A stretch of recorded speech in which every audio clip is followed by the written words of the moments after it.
پہلی جماعت کی انگریزی کی کتاب دیکھنے میں تو بہت عام سی لگتی ہے نا؟ لیکن اس میں خاص کیا ہے؟ چلیے آج ہم اسی کتاب کے اندر جھانک کر دیکھتے ہیں کہ پاکستان کا قومی نصاب 6 سال کے بچوں کو صرف زبان ہی نہیں بلکہ زندگی کے بارے میں کیا سکھا رہا ہے۔ دیکھیں، یہ کوئی عام کتاب نہیں ہے، یہ ایک پورا قومی منصوبہ ہے۔ یہ وہ پہلی اینٹ ہے جس پر ملک بھر کے لاکھوں بچوں کی سوچ اور تعلیم کی عمارت کھڑی ہونی ہے، اور اسی لیے اس کا ہر لفظ، ہر تصویر بہت گہرے معنی رکھتی ہے۔ تو بات صرف انگریزی سیکھنے کی ہی نہیں رہ جاتی۔ اصل سوال یہ بن جاتا ہے کہ جب کوئی بچہ یہ کتاب کھولتا ہے تو وہ اپنی دنیا کو کیسے دیکھتا ہے، اپنے معاشرے اور اپنی روایات کے بارے میں کیا سیکھتا ہے۔ اچھا، تو اس سوال کا جواب ڈھونڈنے کے لیے ہمیں وہیں سے شروع کرنا پڑے گا جہاں سے ہر بچہ کرتا ہے، یعنی زبان کی بالکل بنیادی چیزوں سے، حروف اور آوازوں سے۔ اور یہ سفر شروع ہوتا ہے اس رنگین سی الفابیٹ ٹرین سے۔ یہ تو ایک یونیورسل تجربہ ہے نا؟ دنیا میں کہیں بھی چلے جائیں، زبان سیکھنے کا پہلا قدم ABC ہی ہوتا ہے۔ لیکن بات صرف حروف کی شکلوں تک محدود نہیں ہے۔ یہ کتاب جس طریقے پر زور دیتی ہے اسے فونکس کہتے ہیں، یعنی صوتیات۔ اس کا مطلب یہ ہے کہ بچوں کو صرف حروف کے نام نہیں بلکہ ان کی آوازیں سکھائی جاتی ہیں تاکہ وہ ان آوازوں کو جوڑ کر خود سے الفاظ پڑھنا سیکھ سکیں۔ اس کی ایک مثال دیکھتے ہیں۔ ایک کانسیپٹ ہے جسے کانسوننٹ بلینڈ کہا جاتا ہے۔ یہ بڑا دلچسپ ہے۔ یہ تب ہوتا ہے جب دو حروف مل کر ایک نئی ملی جلی آواز بناتے ہیں، جیسے بی اور آر مل کر برر کی آواز بناتے ہیں۔ یہ زبان کی باریکیوں کو سمجھنے کا پہلا سٹیپ ہے۔ اور مزے کی بات یہ ہے کہ کتاب صرف تھیوری نہیں بتاتی بلکہ فوراً پریکٹس کرواتی ہے۔ بچوں سے کہا جاتا ہے کہ وہ الفاظ میں ان ملی جلی آوازوں کو پہچانیں اور انڈر لائن کریں، یعنی جو سیکھا اسے فوراً اپلائی بھی کیا۔ یہ سیکھو اور کرو والا طریقہ واقعی بہت مؤثر ہے۔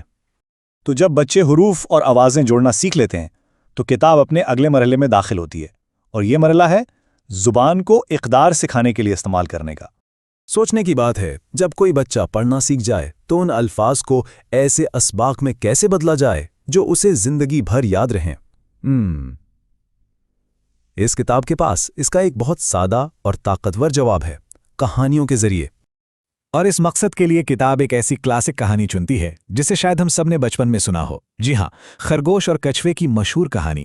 کہانی شروع ہوتی ہے خرگوش کے غرور سے۔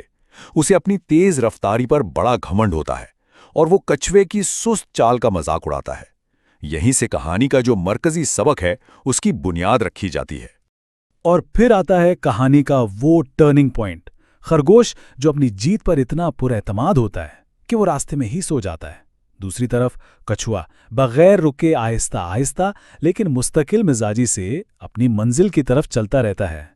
تو انجام کیا ہوتا ہے؟ جیت کس کی ہوتی ہے؟ تیز رفتاری کی یا ثابت قدمی کی؟ کہانی کا سبق بالکل صاف ہے، مسلسل محنت غرور پر ہمیشہ بھاری پڑتی ہے۔ اور کہانی کا اختتام اسی مشہور کہاوت پر ہوتا ہے کہ کامیابی مستقل مزاجی میں ہے۔ تو یہ صرف ایک ریس کی کہانی نہیں بلکہ زندگی کا ایک بہت گہرا اخلاقی سبق ہے۔ اچھا، تو زبان اور اخلاقیات کے بعد اب ذرا یہ دیکھتے ہیں کہ یہ کتاب ثقافت اور روزمرہ کی زندگی کو کیسے دکھاتی ہے۔ ایک بات سمجھنا بہت ضروری ہے، بچوں کی کتابوں میں جو تصویریں ہوتی ہیں نا، وہ صرف سجاوٹ کے لیے نہیں ہوتی۔ یہ تصویریں اصل میں خاموشی سے بچوں کو بہت کچھ سکھا رہی ہوتی ہیں کہ ہمارا معاشرہ کیسا ہے، خاندان کا مطلب کیا ہے اور زندگی کیسے جی جاتی ہے۔ یہاں دو تصویریں ہیں، ایک طرف سالگرہ منانے کی خوشی ہے اور دوسری طرف ایک عام سا دن ہے، گھر کا سکون ہے جہاں پورا خاندان دادا دادی کے ساتھ ایک جگہ اکٹھا بیٹھا ہے۔ تو یہ تصویریں بغیر کچھ بولے بہت کچھ بتا رہی ہیں۔ یہ دکھاتی ہیں کہ خاندان میں بزرگوں کا کتنا اہم مقام ہے، مل جل کر خوشیاں منانے کی روایت کتنی پکی ہے، اور کیسے چھوٹی چھوٹی سرگرمیوں میں ایک ساتھ وقت گزارا جاتا ہے۔ تو ہم نے زبان دیکھی، اخلاقیات دیکھیں اور ثقافت بھی۔ ان سب کو ملا کر آخر ہم کس نتیجے پر پہنچتے ہیں؟ یہ کتاب اصل میں کرنا کیا چاہ رہی ہے؟ ایک بات تو صاف ہے، یہ صرف انگریزی سکھانے والی کتاب نہیں ہے، بلکہ ایک بہت سوچا سمجھا ٹول ہے، ایک ایسا شہری بنانے کے لیے جو نہ صرف انگریزی بول سکے بلکہ محنتی بھی ہو، ثابت قدم بھی، اور اپنے خاندان اور معاشرے کی روایات کا احترام کرنے والا بھی ہو۔ اور آخر میں یہ تصویر ایک طرح سے اس پورے تجزیے کا خلاصہ ہے۔ خاندان، خوشی اور ایک ساتھ رہنا، یہی وہ اقدار ہیں جو اس کتاب کے ہر صفحے پر نظر آتی ہیں۔ یہ سب کچھ دیکھ کر ایک سوال ذہن میں ضرور آتا ہے